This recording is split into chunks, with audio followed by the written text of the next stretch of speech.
It was almost as if I was witnessing time, in its own essence, like I was witnessing the fourth dimension. This was too much, so I closed my eyes. And then, I was introduced to these humanoid creatures.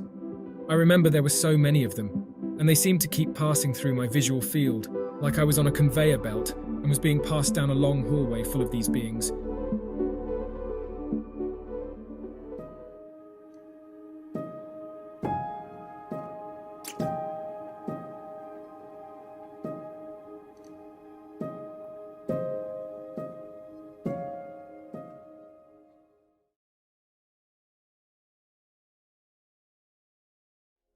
Hopefully I can do this justice.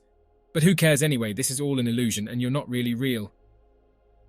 After years and years of dieting on a wide-eyed cosmic wonder of what is this all about, spending many evenings microdosing on weed, meditating, trying in vain to desperately gain a profound insight on the workings of the universe. After about 1,500 episodes of Joe Rogan, I'd finally managed to gatecrash and muscle in on my very own little party. I'm ready for this. This was everything I ever wanted, a date with the divine. I'd been giving it Billy Big Bollocks all week, reading an endless number of accounts on first-hand experiences and tales from the other side. Go heavy or go home was etched in my psyche. I ain't got no time for none of this geometric pattern bullshit. I want to be cannoned straight into hyperspace, uncover infinite knowledge and wax lyrical with the one himself, God, the Almighty. Like I said, I thought I was ready. It wouldn't take long to figure out I was not. Tonight was the night, the time had come, the universe delivered, and now I had to hold up my end of the bargain. The set and setting couldn't have been better. It was calm, well, as calm as it can be when you've arranged a return ticket to madness. The vibe was spiritual, deep, and quite thought-provoking. Trippy, relaxing music sounded from the four corners of the room. The lighting was soft, delicate even, and the environment was comfortable and jovial at times. However, there was no getting away from it. There was a sense of trepidation in the air. It was interesting to see how different people in the room were behaving to the looming uncertainty. Some were quiet, some were making wisecracks trying to break the tension, and some wore an unnerved smile painted across their face. There was a sense of unity, though, a sense that we were all in this together. Yes, we are going to places unknown, but at least we would be going together. Well, kind of. Truth be known, I was with my girlfriend's friends, some of whom I've never met, so admittedly this may have slightly added to my own little personal hell. Not to say I was completely uncomfortable or anything like that, but it did raise the apprehension knob up a notch, than if the dynamics were reversed and I'd been with my circle of friends. Taking all this into consideration though, and looking back now, I really wasn't as apprehensive as I should have been. We went around the room each expressing what our intentions were. It was my turn, and I uttered some throwaway bullshit comment like wanting a positive experience or something. In truth, I just didn't want to sound too deep or woo-woo in front of the others. I mean, what am I going to say? I'm an anxious little man that generally feels inadequate as a human being when comparing myself to the Insta, Facebook, Twitter, and whatever else crap there is. I want to confront these demons of inadequacy in the misguided hope of living a better, happier, more fulfilled existence. It's a bit long, isn't it? Plus my other half was there and I'm still managing to keep up the charade of being someone that has his shit together. So yeah, all week I've been psyching myself up for a heroic dose, telling my other half to make sure I whack on 50 milligrams and take 3 hits. 3 hits, make sure I take 3 hits, yet on the day, like the little boy man thing I so painstakingly obviously am, I started to reevaluate my go heavy or go home vibe. We started light, with 1 hit. I held my breath and counted for 20 seconds. 1 Mississippi, 2 Mississippi, 3 Mississippi. I was thinking that I really should have clarified whether or not to throw the Mississippi thing into the mix before we started. I was counting to 30 or 40 seconds probably instead.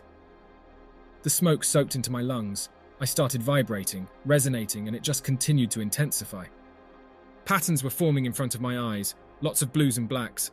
I had this sense of familiarity, like I know this place. As I zoned in on the details of these shapes, an Aztec-like face appeared with its mouth open. I found it pretty intimidating. I really didn't like it. I knew I shouldn't have gone with the Mississippi thing. I was able to rationalize it to myself, though. I was hallucinating. I was simply under the influence of DMT, I was going to be okay. All this is to be expected. Things started to calm down after I felt like I peaked. There was a sense of relief. I was struck by how seeing this Aztec face sparked some kind of... Oh, I remember this feeling. It all felt eerily familiar and very tribal. We all sat and shared our experience, everyone else in the room seemingly having a real positive experience. I just sat there thinking, fuck, why am I not positively shining right now like everyone else? I rationalized that this was purely a numbers thing, like some sadistic type of Russian roulette on steroids game. If someone was going to have a bad trip, it was bound to be me. I tried not to get too caught up in this. I didn't want to offload another shit ton of apprehension into the mix. But I'd be lying if I said it didn't leave a lingering doubt in my mind about the potential horrors to come. I kind of figured from this point on, I'd be in for a rough ride. This time we went for 2 hits. Again, I went with the no fucks given vibe. I sucked down on that bong with the biggest, deepest breath, held and counted for 20 seconds. Quicker than you could say Mississippi, I got the vibrations searing through me and the patterns forming. It was mostly blues, blacks and golds. Again, there was an Aztec feel to the scene, and again a sense of familiarity. I felt I was traveling around viewing these shapes and patterns rather than being stationary. The feeling was starting to become a little overwhelming, like a shot of realization straight through the veins, informing me just how powerful this stuff is, and how powerless I am against it. I was completely at its mercy. It could have done anything and everything it wanted. I had nothing. The bong was right in front of me again. Arms and legs in the cart at all times. This is about to get bumpy, I thought to myself. I went in for that second hit. Again, completely gun-ho, I sucked down, took a deep breath, and held for 20 seconds. The patterns intensified and the vibrations exploded throughout every atom of my body. The vibrations, the patterns, me. We were all one, dividing, then subdividing, and so on. These red, earthly colours overlaid a white backdrop. I was pure vibration. This all initially started to feel incredibly orgasmic at first, like I was ejaculating. However, it quickly consumed me. It completely overwhelmed me. Suddenly, this orgasmic feeling resonated through every cell within. It was all too much. I panicked. I remember thinking, this is what God must feel like. I have no right to feel like this. This is not how it's meant to be. I'm a mere mortal. It was sensory overload. I was experiencing death. A face again appeared. It wasn't as intimidating or as sinister as the previous face from the previous hit. I would say it was more feminine than masculine, but can't be sure. This figure was blue, with long, black, scrapped-back hair and a gold headband with gold accessories around its neck. This being gave me a look as if to say, "Oh, you think you're ready?" It was at this precise moment I knew I fucked up. Everything just exploded into something quite biblical. To quote Queen, there were literally thunderbolts and lightning, and believe me, it was very, very frightening. I felt like I was in the middle of the sea, in the most violent of storms, the chaos of the wind and the rain forming some kind of whirlpool, swirling all around me. The lighting ripping through the midnight sky and the ferocious sound of thunder as it roared was deafening. I vaguely remember getting on my knees, throwing my hands in the air, looking up to the heavens shouting, "Surrender, surrender," in some kind of futile attempt to let go and get a handle on the situation in the middle of this vortex of craziness that ripped and tore my body to fragmented bits. After researching hours and hours of fellow psychonauts' experiences, I knew surrendering was key, but it was all in vain. I simply had absolutely no control over where I was going. The chaos of the above ended so abruptly. I just killed myself. I was dead. I was sure of it. I was surrounded by complete and utter nothingness. Nothing existed other than white. I really can't stress the complete and utter nothingness here. No sound, not even the faint sound of silence existed. Not even the colour black. There was no light. There was just nothing. There was no meaning. I kept relaying the same message. What have I done? What have I done? The fear, the terror, the intense sorrow consumed me. This wasn't peering over the edge, taking a quick glimpse of insanity. This was peering over the edge, losing my footing, falling into insanity, and crashing with an almighty intergalactic wallop, and insanity clutching me within its suffocating grip, constricting tighter and tighter until my mind cracked. I had a visual of me spilling over, decapitated, squirming around the floor, and any sanity left within just bleeding out of me in glitter. This was all very Begotten-esque. If you've ever seen the film Begotten, God Kills Himself, it will give you an idea of what I was experiencing. Harrowing doesn't come close. Strangely, when I come around, my girlfriend noticed glitter in my hair. I shit you not. Spooky, right?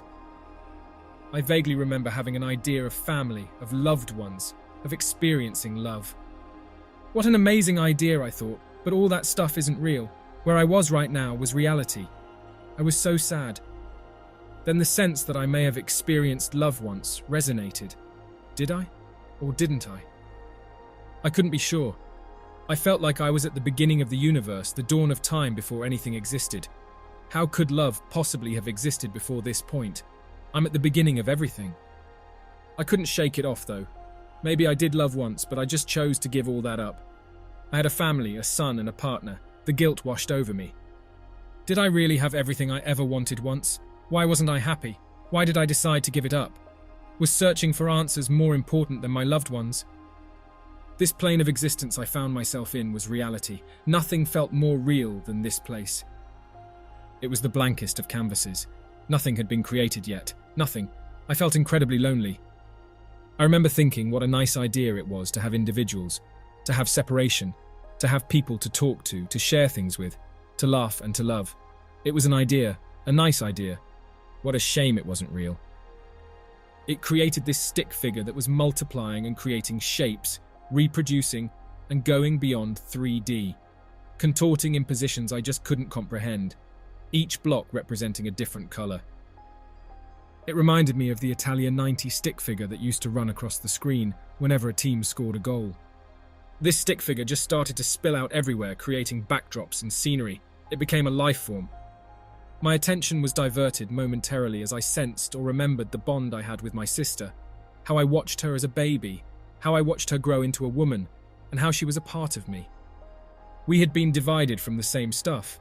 This was overlaid with a kind of bacteria through a microscope, or a single-celled organism visual, multiplying, dividing, and subdividing. The sounds of rustling and slithering were a constant presence as things were starting to form around me. Being overcome with such fear of having no meaning and the terror of being alone for all of eternity, I fought desperately hard to start to create. I didn't want to be alone. I wanted to have meaning. I needed to create. I squirmed and thrashed violently, struggling desperately, in an attempt to kickstart life into existence. All that stuff I thought was such a good idea. Family, loved ones, experiencing love, that's what I wanted. I fought tirelessly to create it. I left like I was witnessing the beginning, the time before anything existed. I watched how the first building blocks of life were formed from a single idea. My idea. Then, in some sort of astronomical heartbeat, it just exploded into this fifth dimension realm, with vibrant colours of purples, yellows, silvers, greens and blues, in a hippie-themed theme park of craziness, where everything was connected. I say fifth dimension because I was browsing on my phone the day after, typing DMT into Google Images, and literally shuddered like someone had walked over my grave when I came across an image that read, "The Fifth Dimension." I excitedly told my other half, "I was here last night. I was here. This is the place." There was music playing, but it was completely vibrational, and it was a part of me. I was connected to it. I was connected to what I was seeing. Everything was connected to each other. It was complete unity. It felt quite heavenly, but not in the traditional sense. There were no fluffy white clouds, no angelic-type beings or golden gates. I mean, I'm struggling to find another word other than psychedelic, but that's how it was. I had a sense that this was heaven, or that I'd returned home to that familiar vibe again, and felt a little comforted in comparison to the nightmare of solitude I had just come from. I viewed in disbelief because nothing made sense. Again, I started to feel a little orgasmic. What can I say? It's an Italian thing. And again, it all became too overwhelming. The intense, powerful feeling of utter love, peace, and completeness in this place was just too much. I remember kind of slumping down in excessiveness, feeling guilty for accepting the excesses of goodness. I felt gluttonous and greedy, too much of a good thing. Reverting to type, I tried to apply a sense of logic to the illogical. I thought I'd gone insane. This was a one-way ticket to Crazy Town, and surely I couldn't come back from this. This was a carnival of sheer madness. I vaguely remember smiles in this realm and friendliness. The feeling was a mixture of familiarity, a sense of returning home, and a what the fuck is this mayhem, both in equal measure. I mean, it's a complete contradiction, but hey, you start counting your seconds in Mississippi's when smoking DMT and making sense ain't going to be too high on your agenda, right? I went from absolute nothingness to completeness in a cosmic drop of a hat. Looking back now, I should have embraced this setting more. This place could have been beautiful, the most blissful experience I've ever known. However, the previous experience was hard to shake off, man. It rattled me to the core, and it completely crushed me. I didn't trust anything. I didn't think I was coming back. I just wanted everything to be over. I wanted my perfect little life back. I somehow managed to open my eyes and started to become a little more grounded. The others in the room were laughing. I became very aware of the laughter in the hippie-themed theme park from above. Coming back round, I suddenly felt extremely self-conscious as all eyes in the room were on me. I wasn't out of the woods yet, though. There was this earthly, orange-like, sandy desert filter overlaid over everything. I also was very aware that I wasn't in the same place as when I started, physically speaking. It all resembled the trippy scene in the teepee with the American Indian in Natural Born Killers, or some kind of Rob Zombie video. I felt as though I was able to peel back the masks of those around me, like I could tap into their soul and see people's true selves. The woman opposite me had this Amazonian warrior princess vibe about her. Strong, unshakable, ready for war. I mumbled, "I can still see visuals," to her. She replied so nonchalantly, "You will for a bit." Her calmness brought a sense of perspective to everything and was reassuring. Next to her was a guy. You could see the concern for me in his eyes. It unnerved me, but he was filled with warmth, and it was genuine. I remember saying, "That was intense," as he nodded in agreement. Intense was a fucking understatement of this dimension. Another looked quite sinister, her face distorted and quite demon-like. She was the more animated within the group from the beginning. Her laugh was more a cackle or a screech. It cut right through me. I was still so vulnerable in this state and so mentally fragile. I looked for yet more reassurance, so I turned to my other half sitting right next to me. Her ever-present beaming smile looked forced. I couldn't make out whether she was concerned or embarrassed. By this point, I figured I'd give myself 50-50ths on whether or not I'd be single come the end of the night. There were no visuals when looking at her, however. For that I was grateful. She was my anchor back to reality, and she really helped ground me. There were serpent-type figures, slithering around, not detailed enough to be actual snakes, just more of a serpent feel. I mean, the whole creation story, the tree of knowledge, the serpent tempting Eve. There's a vibe that's eerily similar. There's got to be a link somewhere between Bible stories and the psychedelic realm. As the effects started to wear off, it became apparent that I just didn't lie there, motionless, and go deep within myself. All I could hear from the group was surrender, surrender. Oh shit, I said that out loud, I said sheepishly. Apparently I got up on all fours before falling to one side. I don't remember this in the slightest, but figured as I was thrashing around in the vortex of crazy, it must have been during here, I decided to perform downward-facing dog. The relief of coming back washed over me immensely. I had died, and my mind had cracked, but much worse than that. I was lost forever in an empty vacuum of meaningless. The outlook was so bleak. The initial lesson wasn't too hard to decipher. It was gratitude.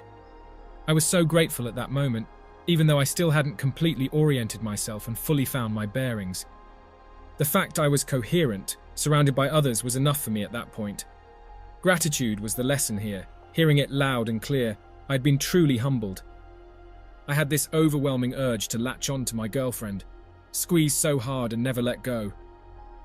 I was a scared little boy in that moment, reminiscent of a 6-year-old playing in the park, whose attention is solely on playing, but who looks up frequently for reassurance that his mum is always looking on until the moment she's not there anymore and being frozen in fear. Man, did I want to latch on. But I didn't. I played it cool. There's no getting away from it. I had a bad trip. It was obvious to the whole room. My other half told me the colour drained from my face like I'd seen a ghost. The guy leading proceedings urged me to dive in again, even if it was just light. He was adamant. He really advised against leaving tonight's proceedings on a negative experience.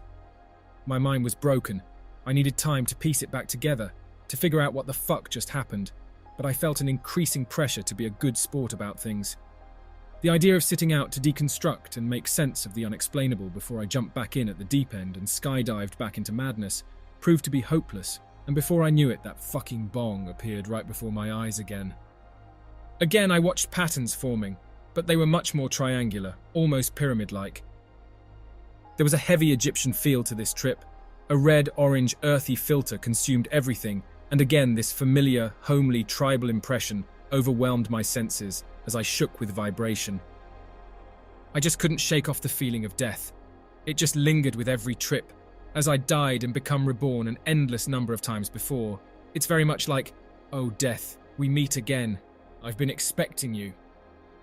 I did gain further insight during this trip. As with the previous 2 trips, everything felt euphoric initially until I started to feel like I'd lost control, questioning what was happening. That's when the panic would set in and influence the trip, magnifying my emotions. I could see the negativity. It was me manifesting it, sabotaging my own experience, trying to wrestle control back like some duel to the death against a cosmic anaconda that I'd never win. Granted, it's not quite suffering the insights of witnessing the first building blocks as life unfolds right before your eyes, but there was still a valuable lesson here, and it was letting go. Just before the night drew to a close, the group was reduced to just 4. The setting was much calmer and more tranquil. There was less apprehension. There was peace. You could feel it. My girlfriend took 2 huge hits. I watched over her, holding her hand and stroking her arm. A little concerned, having just been to hell and back myself. I really didn't want that for her. I noticed a little while before that she had a white feather on her. Of course, there would be a logical explanation for this, but I held on to the romantic idea that someone or something was watching over her and clung on to the feeling she'd be all right. Her face would contort, grimace, or almost scowl on occasion, looking as though she was struggling to take in the finer details of whatever she was viewing before breaking out in wonder and amazement, in sporadic whispers of, "Oh my God." She looked so peaceful and relaxed. She opened her eyes and returned with stories of being in an intergalactic viewing tower, somewhere deep in a heavenly hyperspace setting, with a bright, almost godlike light shining down on her, feeling the presence of something profound right beside her, but not quite being able to catch a glimpse of it. I was so happy for her. I really didn't want her to experience anything like what I did, especially as all this DMT dive was very much driven by me, with my obsessive over-enthusiasm to unwrap the meaning of everything. I sensed her apprehension straight off the bat, so was more than relieved when she returned radiating positivity and speaking of profound insights and enlightenment, and was a little envious too. Fucking hell, I thought. I knew I should have gone with the spiritual enlightenment intention as I rolled my eyes.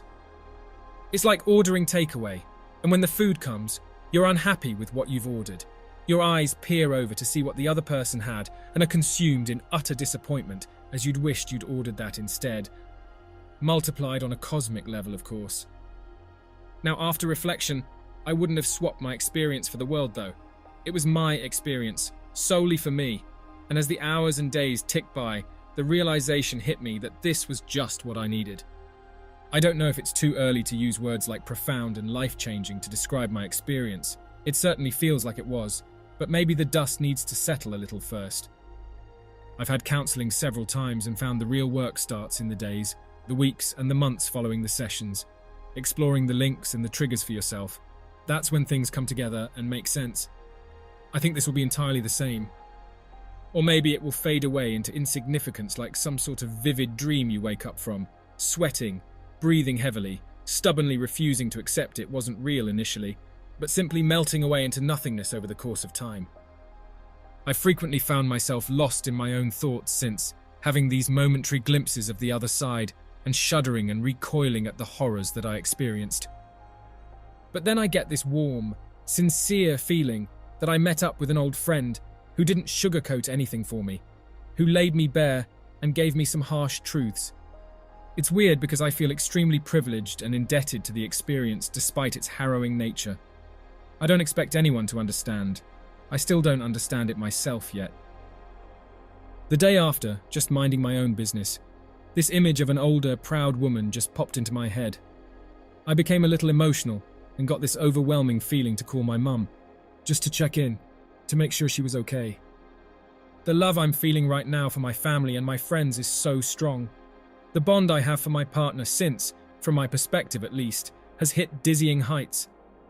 Something I never thought I was capable of after spending a lifetime putting up barriers. I disagree that this is for anyone, though. It should not be taken lightly. It should be respected and treated with caution. I just don't know how, when delving into the madness, you can ever come back the same person. For some, ignorance may be bliss. And I totally respect that without judgment.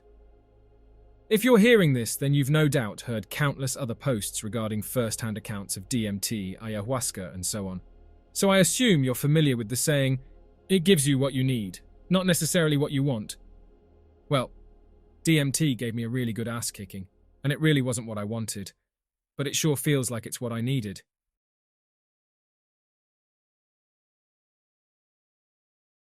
I and one of my buddies had been working on extracting DMT from MHRB for about a week.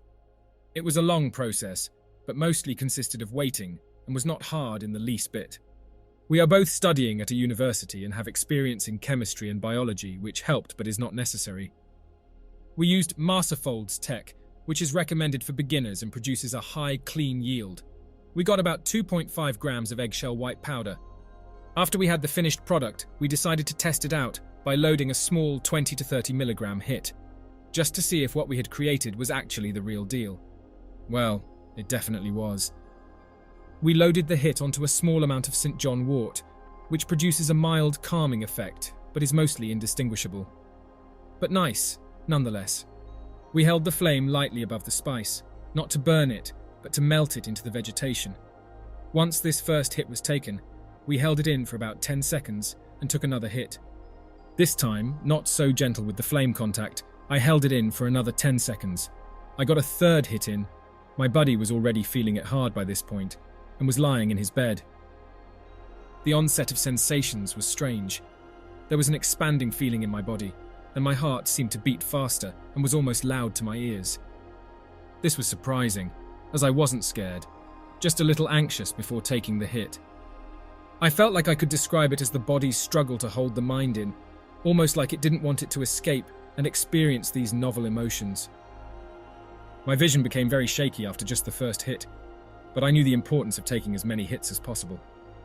When I closed my eyes, I could see an onset of pinkish-purple hues, which seemed to form a chrysanthemum pattern that was constantly flowing. It would keep bellowing in and out to form concave and convex patterns simultaneously. I know this seems impossible, but it was real as shit in that world. The patterns grew more intense and defined as I became more aware of their existence, which indicated to me that I could almost intensify my trip just with my own mental drive. Even though I know I did not break through, when I closed my eyes, everything was so sculpturally defined. Everything had edges that were so definite. It was almost more real than the things we see in everyday life. In fact, there was so much detail in these patterns that they seemed never to end. For instance, if they were to be zoomed in, the detail of every part would seem to continue forever, much like the way that mathematical fractals work, where each segment is a recursive display of a chunk from the whole. Regardless, as the chrysanthemum continued to sway and become more fluid, I could see what looked like faces trying to break through these patterns, as if the pattern in its whole was just a veil, separating me from things I was not yet ready to experience. Right before my eyes, the veil became alive with the objects behind that seemed like they were eager to exceed this membrane, or maybe they just wanted me to know that there was indeed more to be seen. This is why I knew I did not break through, because the objects themselves behind this brightly coloured veil did not break through themselves. Funny.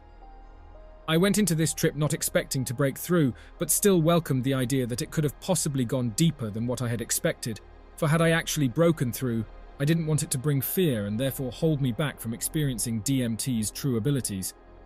Nevertheless, this first trial experience was distinguishable from any other psychedelic I had yet experienced. There was such a genuine nature to it, like the total sensation showed me the dynamic workings of everything in existence and the flow of energy between them. It was so peaceful, and the only way I can describe the emotion was a wave of pure psychedelic love. It's like when you hear your favorite part of your favorite song when you are on ecstasy, but that experience is amplified 100 times. Oh, and the visuals were the shit too. Once the visions became less prevalent and began to fade, I opened my eyes. Everything seemed to have a heavy haze to it, and looking around the room was as if I were there for the first time. I looked at my friend and he was looking back around the room as well. I wasn't ready to speak yet, as I was still absorbing everything that had just happened to me. I looked at the wall that was directly behind the lamp, and the shadows of the little bumps and divots seemed to be moving, almost melting. It was like there were two layers to the wall, the static one that stayed in place, and the more fluid layer that seemed to be flowing across the bottom one. This visual was common with anything that contained patterns of shadows, drapes, blankets, etc. It was strange because I felt like I was able to make it do this all on my own. Like my mind was saying more, do it more, and the wall listened and accepted the command. About 5 minutes later, I was able to speak. I started off trying to get across key words about what I was feeling, but still affected by the DMT, my ability to speak was compromised, and I felt like everything I was saying was flowing out of me without prior thought. Yet at the same time, every word I was trying to say felt almost as if I had said that exact phrase right before I was about to say it.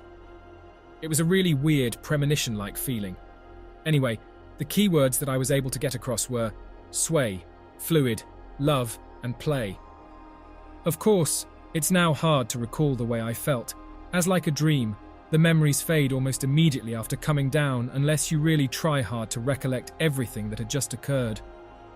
The short 20 minutes after were very euphoric and socially positive. I and my buddies started laughing after coming out of the trip without either of us saying anything prior to the laughter. It was like a wave of positive energy had been released in the room and had engulfed us in its presence. The body high was amazing too. To me, this feeling after coming down is what MDMA attempts to mimic but cannot fully achieve.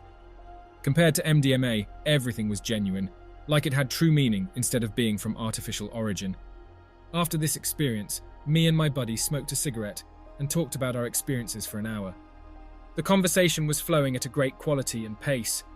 We decided to go back for a second time, but this time, we wanted to break through for real. The second bowl of the substance was substantially larger. We knew we were going somewhere different this time. We put on some iron and wine to chill us out. I remember when I took my first hit, the song Carousel began to play. I will never look at this song the same way now. Anyway, I got a good 3 hits in, the last one being frantic because I could feel my entire consciousness leaving my body. Not in a frightening way though, just like, you better put this pipe down because something is really fucking happening. My open eye vision was vibrating at a great frequency. For the few seconds I had them open, I would see any moving object as a series of still shots. It was almost as if I was witnessing time, in its own essence, like I was witnessing the 4th dimension. This was too much, so I closed my eyes. Waiting for me there was that good old chrysanthemum pattern, yet this time it was way more vivid in colour and brightness. Instead of being of a purple hue, the colours were that of solid white, black and deep red. This pattern was evident for only a minute it seemed, and then this membrane completely dissolved into a large room, where I was placed in the corner. The walls were composed of this red, black, white checkerboard pattern, and maybe some pinks and gold thrown in here or there. And then, I was introduced to these humanoid creatures. I remember there were so many of them, and they seemed to keep passing through my visual field, like I was on a conveyor belt and was being passed down a long hallway full of these beings. I will describe these in detail later. What I want to describe now is why I feel like this whole experience is so hard to describe to other people. During the duration of this trip, my senses were completely melted together. The most notable of these senses are sight and sound. For a great amount of time, I was wrapped up in complete synesthesia. This melding of the senses seemed to create new senses, new emotions, shapes and sounds. Basically, everything was new. And since I didn't experience any of these experiences with my 5 finite senses, it's hard to put it in the right context now, as everything I felt then contained at least 2 senses that were mixed to the point where I could not distinguish them separately. This is why I feel that when people take DMT and reach a breakthrough, they think that they are in a whole new world, because everything is in a sense new. Regardless, back to the beings. From previous descriptions that I've recently read, a lot of people say these creatures look like elves, jesters, jokers or clowns. This is very accurate to what I had perceived. To me, They all had an alien gesture appearance to them, and most of them had a female essence to them, giving me a motherly, nurturing impression. They all seemed to be holding some kind of object too. This was the most trivial part for me. The beings at the time seemed to be so defined and realistic. Okay, let me just say these people were fucking real. But there seemed to be some kind of block on viewing exactly what the creatures held. Like, if I could almost just concentrate on what they were holding a little bit more, I could make out just exactly what it was. The creatures seemed to be posing in ways like they were displaying these objects, like they were there to advertise something that we cannot yet comprehend. Their faces also had this masking feature to them. It's like when you would look at them, you would just assume that you knew what their faces looked like and what they were holding. But when you realized that you didn't, you'd look again and couldn't quite make it out. However, these people did seem to have a positive energy to them. As powerful as they were, they gave me the feeling that I was welcome and that they had been waiting on me just to show me these nice things of theirs. And when they did it with as much enthusiasm as possible, which was nice. I showed my appreciation for this with a smile, and they smiled back. I felt as if I had just fell in love with my own soul. One of my favorite parts of the second breakthrough trip was the auditory stimulations that were created from the DMT itself. This was only really recognizable in the first 2 minutes, as after that I was completely immersed in the world of the creatures described above. The music seemed as if it was passed through some filter that made it so echoey and resonant, and it seemed to be slowing down and speeding up at the same time. Hard to picture, I know. But this was most evident later that night when we went for another trip. My friend's roommate was in the room for that third trip because he was curious about trying it, which he did later, and really had a great experience as well. But in this trip, he picked up his phone for a short conversation. I know a lot of people say that talking or outside noises take away from the trip, but shit, I found it especially interesting. I could recognize that it was his voice and that it was his presence, but I couldn't make out a damn word he was saying. The whole time he was talking, the flow of his words consisted of short stutters about a syllable or two long. It was much like the visual effect I had at the beginning of the second trip, as every element of his speech seemed to get caught up in time before it encountered my own perception. The next day was great. I felt as though I had put a lot of time into thinking about what my trip meant, and that my ego did not exist for a period of time. This realization that everything holding me back from true bliss, true nirvana, consists of mundane problems that we, in society, overanalyze and put too much importance on. I felt reborn. The next day, I was positive and was more social from my enhanced mood. I truly did not experience one bad thing from this substance, only good things. I feel like the only possible way to have a bad trip is if you truly hold yourself back from experiencing and witnessing everything. It will no doubt seem more powerful and intense than anything imaginable. Just keep in mind that it's fine to be nervous about doing it, but I tried not to be scared, and this seemed to be key.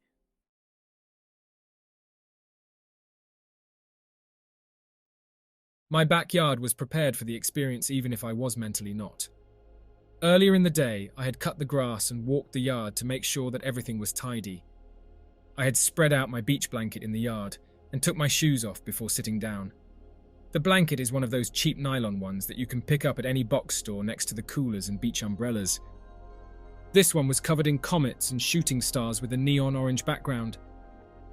I was as organized as I could be for the evening. My girlfriend and our pets were inside the house, and no one came outside until I gave the sign. I had a small glass of water that I slowly sipped as I breathed and tried to center myself. I had a bag of small magical objects that I've collected throughout the years, a pearl that I crunched on from an oyster that was served at my college graduation dinner, a small stone that traveled with me when I went to take Ibogaine, and the beaded bracelet that returned with me from there.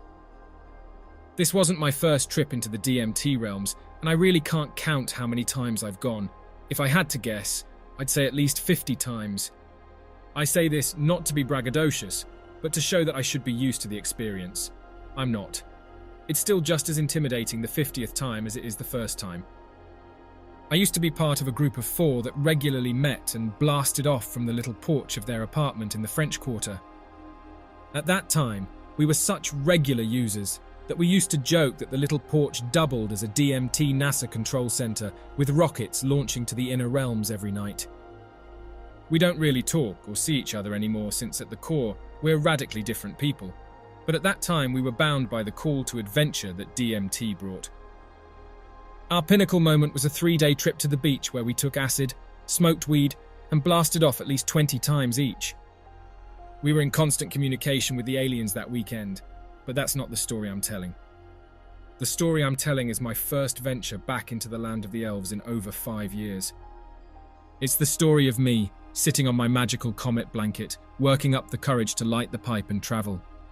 For this trip, I decided to use a bong. I'd never used one for DMT before, only bowls and the occasional machine, but I had hopes that the water would mitigate the burning plastic taste. I had sandwiched the DMT between 2 fine layers of grounded jock horror. Small blue bong in one hand, lighter in the other. A clear, dark night hovered above me, dotted by the few trace outlines of almost clouds. A slight breeze pulled at me, and the old oak tree near me bristled with movement. The New England summer night was cool enough that I almost couldn't be in shorts and a t-shirt. Clear and cool, the mosquitoes had decided it was the perfect Saturday night for a party and hovered through the air in large groups. I had anticipated them and sprayed myself down with a generous coating of bug spray. I hoped that the entities answering the call of the DMT would not share a genetic lineage with the praying mantis or other insects. It always takes me a long time to prepare for a DMT journey. I've seen people who can dump crystals in the bowl, toke and be on their way, but that's never been me. I've always had to prod myself closer and closer to launch. I have to calm my roiling mind and gather myself before I go. I think a lot about good entities and bad entities that I might run into during my travels. Watching me from the outside would be quite boring. Why is he just sitting there, you might ask? Hit the pipe and go. Those self-transforming machine elves are waving at you from the beyond. My answer to that, you only get one shot at this, so you better be mentally ready. Mistoke the pipe and you're sitting on the sidelines. Cough or exhale too early and you're on the sidelines. Freeze up in between hits and you're on the sidelines. It's better to prepare for your journey. By now, 20 or 30 minutes had passed. I had the bong to my lips at least 10 times, fake drawn on it 5 times, and sipped my water to where nothing was left. I'll hit the pipe as soon as the breeze dies down, I tell myself. When the wind fades to nothing, I haven't moved. Just a few more minutes. My mind was a chorus of different voices. Some of them cajoled me to be off, others spoke words of caution and worry, and some laughed at the humour of the delay. They gabble at each other like chickens in a coop. When I'm ready, I'm ready. I flicked the lighter a few times and adjusted the flame to medium height. I grabbed the wrong lighter from inside. It was flimsy and cheap, and what you would buy from the checkout counter of a gas station. I'm ready to be off, so I don't consider going inside to find a better one. I had my courage and it was time to go. Some people consider it too new agey, but I always state an intention before I go.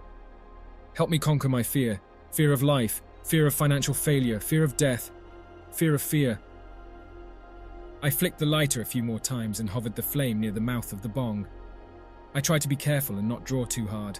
I want the flame to caress, not kiss the DMT crystals. I inhaled slowly and evenly. Within seconds, I can feel the medicine entering my body. I felt a slight shift in consciousness and knew that I didn't get a good full hit. I exhaled and did not see much smoke. I know I don't have much time and took another long draw on the pipe. This time, I inhaled more of the medicine and I forced it deep into my lungs. I exhaled slowly.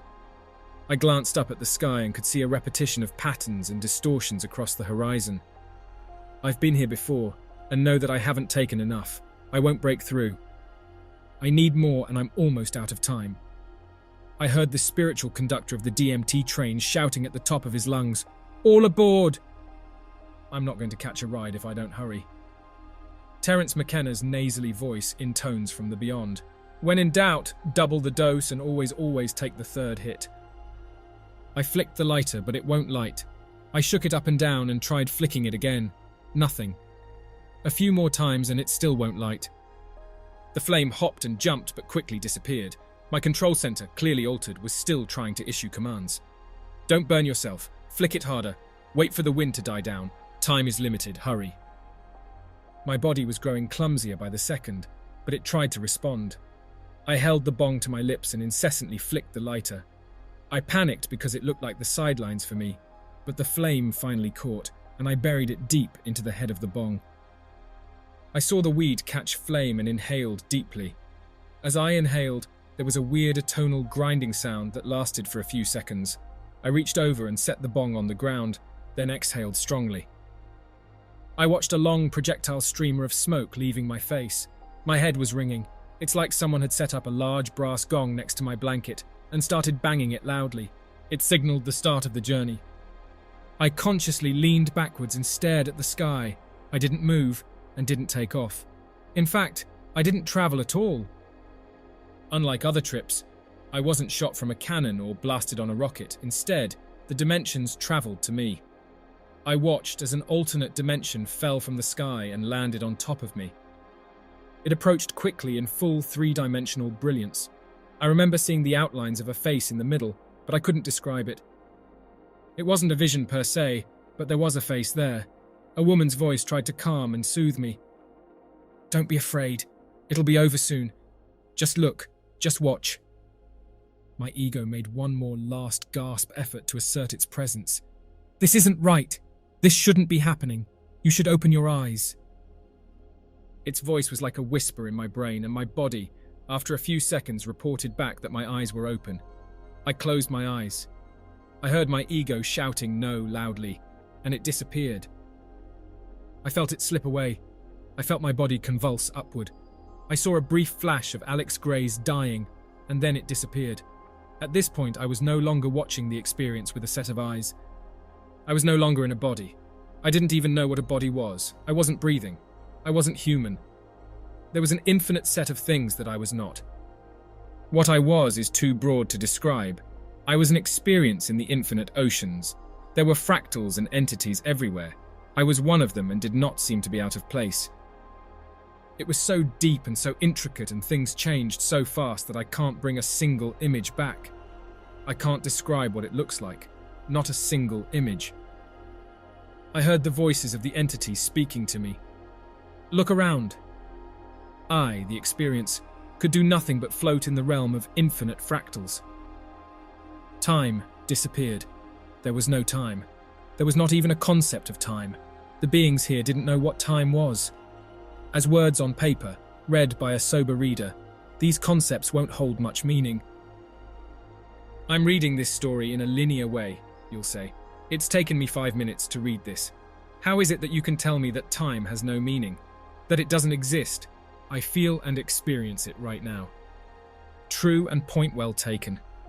But I can with just as much sureness tell you that I experienced a world where time was non-existent. There was no time. Whose dimension should be granted ontological authenticity? Should we put it to a vote? I experienced the DMT realms as infinite. I was there forever. By human time, I could have been there for years or minutes. By the sober human time, it was minutes. Did I smoke something? The question popped up repeatedly throughout the trip. Each time I thought, no, I couldn't have smoked anything. I've always been here. I felt my ego groping to re-establish control, and I briefly popped into my body. I did smoke something, I thought, and then disappeared again. An idea popped in. I'm visiting the death realms. That's what I'm doing here. I must have died. Did I smoke something? This must be the place where things go when they die. My little human spirit floats like a minnow in such a vast and dark ocean of spiritual life. I watched things float by. That reminded me of spiritual whales. These vast ideas lumbered onto wherever they were going. I couldn't follow them. Even in their slow lumber, they moved too fast for me. I heard the female voice again. Why do you feel fear? You can do whatever you want and nothing can stop you. Not the people around you, not your circumstances, nothing. You are a being that can do whatever you want. You cannot fail, and guess what? If you do fail, if you do die, it doesn't matter. You'll just come here and it won't matter. Slowly, I feel my mind starting to put back together my humanity. I was an I. I do live with people. I do talk to people. I do live a human life. I am a human being. These thoughts from the ego also alternated with thoughts from the spiritual world. I do live shamanically. I do mediate with the spirits. I do cross into the land of the ancestors. I should never be afraid to stand on my head for 4 hours and see things. I must do this. I must tell these stories. With each passing moment, I feel my ego and my spirit slowly start to settle back into my body. I started to do some gentle stretching, my arms and legs lifted into the air. I looked like an overturned beetle.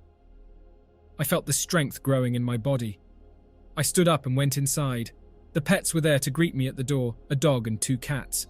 My girlfriend had started making dinner. "How was it?" she asked. I travelled the stars, witnessed the truth that we are all infinite beings swimming within an ocean of other infinite beings, and have been told that we have nothing and no one to fear. Each of us has the power to transform our world through deep thought and the harnessing of powerful psychedelic ideas, and we can transmute the entire world through tiny little mouth noises. I have visited the death realms and seen that I am called to journey here and mediate with the spirits. Nothing ever truly dies, and we, egos aside, continue on forever. "It's powerful," I replied, "and strange. Do you want some corn?" she asked. "I think I travelled into the death realms. I think I died for 10 minutes. Also, I did want some corn." "You have that psychedelic look in your eyes," she said. We sat down to eat and looked at each other. "This is the problem when only one person travels," she said. "It's hard to have a conversation. It's a good thing I know you and know where you've been." She's right, of course. I consider it psychedelic maturity when you can sit down for dinner after a DMT experience and act somewhat normal. Now granted, if you're taking or even reading about DMT, you're probably not quite what society has in mind when speaking of normal, but it doesn't matter. As long as you're not flinging off your clothes and running into the street speaking the new gospel that has been handed down from the psychedelic messengers, you're doing all right. I'm not saying don't share. I'm saying don't share when you have a crazy gleam in your eye. With any psychedelic experience, you have to give yourself time to integrate and process. You need time to mesh what you saw into your worldview and framework. If you did it right, some part of your worldview should have dissolved and some part of your worldview should have expanded. If it's your first psychedelic experience, congratulations and well done, but you have a lot of integration to do. This is especially true if you've been raised under the banner of the white male, feminine suppressing, ego-worshipping, nature-destroying, Western, scientific, rational, modeling dominator culture. The quicker that you kick those ideas to the curb, the closer you'll be to finding the stone. If it's your 30th or 300th psychedelic experience, you still need time to deepen the layers of your framework. Don't be a dominator culture psychonaut where you honor the rush of experience and throw everything else away. This is the path of a spiritual drunkard, and drunks don't typically have the best time at the party. Terence McKenna speaks of psychedelic travelers as fishermen. Every person who goes into these realms is trying to catch some piece of it within their nets. Some ideas are so quick that they dart right through the nets, and others are so large that they eat the nets and the boat as well. Our goal is to bring back the medium-sized ones. We might have to struggle, but if we can get it into our boat, we can consider the day a victory. And if we fail, well, the DMT told me that we can't fail, so let's work under that aegis.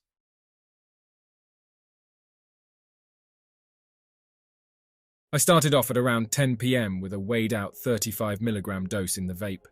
I was sitting in my living room and the trip went well enough. I had my eyes closed and I got those colourful fractals, but the main thing I felt during that trip was another entity in the room with me. It was trying to tell me something, maybe a warning about something, but I couldn't understand it. I came back and decided I needed to know what that message was. I waited a half hour and threw in roughly 45 to 50 milligrams more into the vape. This time, I laid in bed with just a dim Himalayan lamp in the corner. I took off again and I went back to that same place as before. The fractals and the feeling of there being another entity in the room. I could feel and understand those same entities giving me a message. They were telling me to stop doing something. I still didn't know what the warning was. I remember the sensation of being in handcuffs. It was as if the spirits were giving me a stern warning. After I came down from that, I still felt like I was missing something. I still wanted to know what they were trying to tell me. In retrospect, I wish I had the insight to realize that this wasn't the time, and I should sit on what I had experienced. I then made the foolish decision to try one more time and see what I could get out of it. I waited another 45 minutes to an hour and packed the vape again. This time, I decided I wanted to try and do a much larger dose than I ever had before. I thought that would be enough to give me the right message. I packed the vape's chamber with roughly 120 to 140 milligrams of fluffy white DMT crystals. I laid down in bed again and took off. It was hard to get it all down, but I managed to inhale everything in one hit. Within 15 seconds, all of a sudden everything went dark, and there was this brown matter pushing all around me. I felt a cold wind and a lot of negative energy. I was seeing this brown stuff shooting around the room with pieces of black in it. The best way I can describe it is like a mixture of thick, dark brown mud being shoved around the room. The black pieces looked like pieces of plastic. It was all moving so fast, and I had no idea what was going on. This is when everything went black. The brown stuff went away, and it was silent and black for a brief amount of time. Then I felt like my body was being physically pushed into a fetal position. I started seeing and feeling these matte black rods pushing against every inch of my body. This is when I started to panic. I instantly knew that I was in another dimension. I started crying. I wanted to go home. I wanted to scream out for help, but the only sound I could make was this deep, guttural groaning sound. All I knew was that I wanted to go back to Earth. I started just kicking my arms and legs back and forth. I couldn't see my body, but I could feel it. I could feel those plastic rods and boxes pushing against my body with an incredible amount of pressure. I was kicking and groaning, and I realized that this was hell. I felt as though I had managed to do so much DMT that I was removed from Earth and dumped into another dimension that I would never get out of. I was pulling at my clothes and could feel this silky material around me that I started trying to rip up. I kept pulling, and it kept coming down around me. This was when I started to have a modicum of acceptance of the situation. I messed up, and now I would need to pay the price. I had essentially given up. I just wanted to rest, to lay down and have my soul die. I couldn't do this for eternity. I longed for comfort. I decided to lay down and stop fighting, but I couldn't. When I laid down, it was as if those plastic shapes were not only pushing against me, but also falling. It was as if the ground wasn't there, and every time I tried to put my head down, the plastic rods gave way to keep falling. All I could do was keep kicking. Kicking back and forth, trying to get out of that fetal position, and dry heaving was all I could manage. All I wanted was to get comfortable, and I just kept falling through this dark space. I started to really panic, and was overcome with sadness. I had accepted that this was my new reality, but I wanted to know what had happened to the real world. Was my dog going to be taken care of? What would my parents think? Was my body still in my bedroom, or did I just vanish into this other dimension? Is the world even there anymore? I truly believed that I had pushed myself into a dimension that we were never supposed to see. I then felt this hell I was in, morphing. I started to get a vague sense of my room. Although I could sense where I was, everything was still breaking apart, and I thought that this was hell trying to trick me. The room was dark, and those rods were coming out of the walls. I pushed myself out of the bedroom and walked into the living room. I tried to touch the couch and the wall, but when I did, they broke apart into those plastic rods. My dog was in the corner scared, but she wasn't my dog anymore. She was a terrifying goblin shape. I decided I had to see what was outside and see how far I could venture into my new and permanent reality. Even though I felt it was all an illusion, I was so hot in my house and wanted to see what else this hell would put in my way. Maybe I felt like I could still escape this dimension. Somehow I grabbed my house keys, out of habit probably, and I walked out into the street. Nothing felt real. Everything I looked at seemed to be breaking apart. I started walking up to parked cars and trying to touch them to see if they were real. They didn't look like normal cars. They were some sort of futuristic vehicle, and they all had a menacing look. I was now completely convinced that this hellscape was trying to trick me into thinking I was still alive. I could feel the entity that put me here watching me and laughing at my futile attempts to escape. I walked down my street over to the main road. There were people walking, but when I would walk up to them, most just walked right by me. I then stopped to ask some people for help, and everyone just kept going. I went up to one couple and said hello, and they said hi and kept walking like everything was fine. I ran up to cars trying to get people to help. The cars were racing by me, and they all looked so much scarier with the lights on. I knew that I was dead, and this whole thing, being in the street and outside, was an illusion, but I felt the dire need for someone to help me. I was screaming help me over and over again. I went up to one guy sitting in his car asking him for help, and he looked at me like I was nuts and shut his window. I don't know if I could even call him a guy. He or it looked like a goblin similar to what my dog looked like.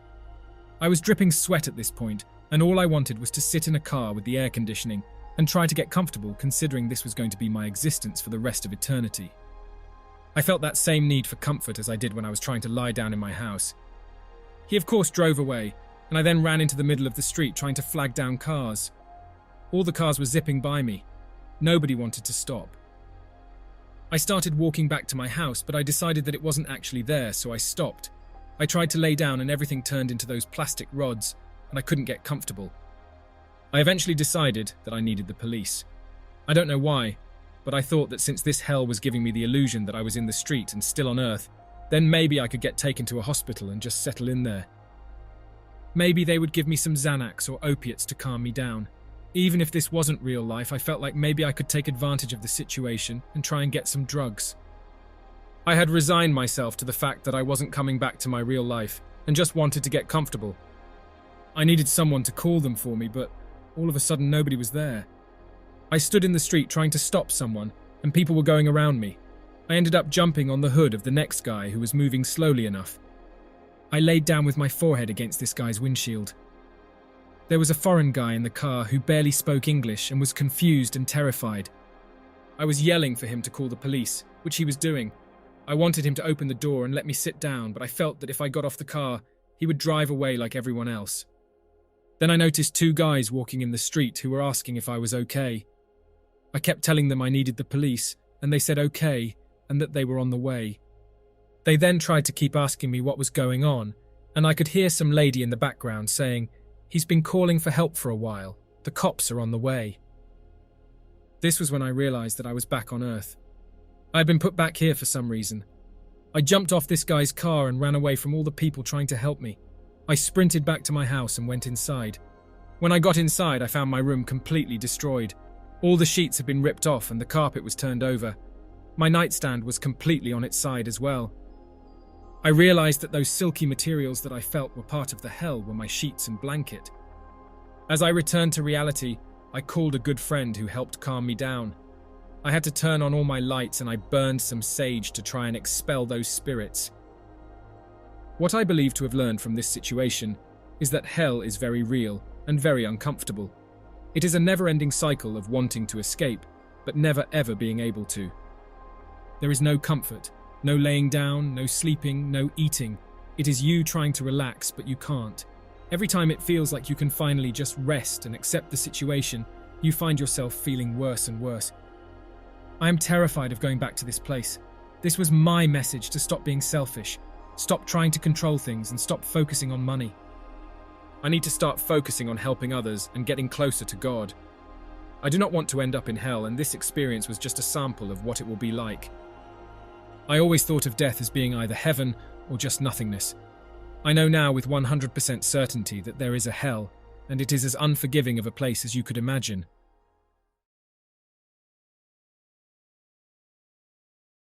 For the sake of cataloguing my trip into the mouth of the spirit molecule, I will rigorously fight my urge to wax poetic. After failing to break through the chrysalis, after ingesting 40 to 50 milligrams at 9:30 p.m., and subsequently the rest of my band of psychonauts failing in a similar fashion, we waited our suggested hour. Once the timer had read that, my first attempt had occurred exactly 1 hour beforehand. I loaded up 100 milligrams of DMT into an Eclipse portable vaporizer. The vial that held the product was already nearly 1/5 of the way full with the leavings of our previous attempts. In preparation, I opened a bottle of water and set it on the coffee table in front of me. I covered my legs in a fleece blanket and rested my elbows deep in pillows on either side of me. I was repeating things to myself over and over again, assuring myself it was going to be okay, just a hallucination. I would come out of it healthy. I am an experienced psychotropic enthusiast, but as the subtle pink and white crystals boiled into a milk-white hurricane in the 2-gram capacity vial in front of me, I knew that this was something entirely different than I'd ever encountered in my life. My cousin told me, "Okay, I think it's ready." I leaned forward, inhaled what I would later be told was roughly 75% of the dose in a single crushing breath, and blew it out after holding it for roughly 45 seconds. My cousin offered me the pipe after I exhaled, all of us under the assumption that 3 hits were the magic number. I stuck my hand out to him and rather forcefully exclaimed, "I don't want it." I looked at my friends around me, and as reality melted away into giant gelatinous puzzle pieces, I asked everyone in the room desperately to get away from me, please. These were the last shreds of reality I was able to grasp before the DMT took hold of me. First, let me warn you that, at least for myself and my group of travelers that preceded me into oblivion, the DMT does not come on, as some on the internet suggest, at least for me. The DMT came on in a flash. There was no build-up, no crescendo. I went from 0 to light speed in a nanosecond.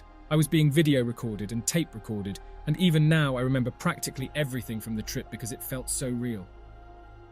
So, now that I've completely deviated from my course, onto the meat of the experience, let me continue. I exhaled the smoke, which is not nearly as grotesque as it was made out to be yet again on the internet, and the room turned into thick yellow plastic puzzle pieces. Everyone around me was inside of them, in a form of ugly stasis, and while my mind tried to make sense of what I was seeing, a giant Day of the Dead stylized mask was in front of me, blowing coloured sand in my face. My consciousness flitted out of the frontal lobe of my brain and cowered in fear before me. The mask emanated doom, and suddenly what appeared to be inverted fleur-de-lis materialized on both sides of the skull mask. I was moving at light speed through rows and rows and rows of these fleur-de-lis, the mask blowing more and more dust into my soul until I reached the doorstep of the universe. I will inject a post-trip thought here. Thus far into the experience, for what seemed to be days of irreconcilable chaos time, I was fucking terrified. The feelings of titanic doom gave way to feelings of complete awe and wonder in time. But for this stage, I was scared in a way that I had not been since I was a child. I honestly felt like I was dying, and in retrospect believe I asked for everyone to leave the room because I did not want everyone in the room to see me go limp and pass. As the fleur-de-lis and the skull face dragged me to the doorstep of the beyond, I had a singular coherent thought. You broke yourself. As soon as I said or thought that, I was floating in space, belly up. I could sense that the earth was underneath me and that I was no longer in my body. As I lay there in an orgasmic sense of awareness, accompanied by a biological drum dirge, a pulsing rhythm that I could feel entering my body through my eyes, ears, and genitals, 3 symmetrically arranged woman goddesses, I can only describe them as such because I felt that they were monstrous in size and ineffable in the way that they moved, adorned with spacesuit material silver nurse outfits and silver versions of the Day of the Dead masks, and hovered over me. The masks were moving as they spoke. "Dennis, it's okay, we love you. You're going to be fine. Keep your eyes closed." My consciousness was exploding. The colours were there, these things were there, and drug or no drug, my consciousness had absconded to a realm that exists either in my mind or in another dimension. My eyes began to flutter open because I could not compute the intensity of what I was seeing. Later, my companions in the video log would reveal to me that I became almost sickly pale, and my eyes fluttered as if I was in a full theta wave dream state, leading the more inexperienced to become anxious that I was having a seizure. The beings begged me to keep my eyes closed, and as the face of the middle goddess came nose to nose with me, she hugged me. I felt it, not in a sexual way at all, but in the most loving, motherly way imaginable. I could no longer take it. I opened my eyes. Everyone around me was split into 5 symmetrical parts. Tentacles of eyeball-adorned light were shooting out their eyes, off of their knuckles and out of their mouths. Impossible, pulsing masses of geometrical life would completely shut down my vision. I would shut my eyes, and the smiling death nurse goddesses were undulating and smiling, coaxing me to stay. My eyes opened again, and I felt like I had urinated all over myself, similar to the feeling psilocybin may conjure. In reality, I did not, which I was shocked to discover. It felt like I was still urinating all over myself, and there was nothing I could do to stop it. A second intelligible thought came. You didn't break it because nothing is real. As I said this to myself, I lurched forward, and the word real repeated itself over and over again. As my head lurched forward, What I can only describe as the sensation of my brain falling out of my head occurred. Everything was digitized, and the word real became the roar of a waterfall over the top of the drums. I was falling into a sharp Escher sketch, and I started to become aware. I'd smoked too much, I knew. I was rushing toward the brink of madness. I stood up in front of my seat and walked to the banister of the stairs that led up to the den. Then I did it again and again. This process felt like it repeated for weeks, and every time I tried to ask my best friend what was happening, where I was, and if I was repeating myself. Once I was back to Earth, I would learn I did this once, not scores of times. As the words fluttered out of my mouth, I could see them float like gliding moths at my friend, but I could not understand what I was saying. I returned to my seat and asked for water. Everything seemed to breathe and relax, and I could hear the voices again, telling me it would all be okay, and that I shouldn't be upset because life is not real. The tentacles began to recede, and I looked into the faces of my companions, cried and exploded with excitement that I was coming down and that I had broken through. I was yelling over and over that nothing was real and that's okay. Waves of love rippled underneath my skin as I thought of my wife and son. My pupils had completely consumed the iris of my eyes, and I felt an intense feeling of ecstatic existentialism.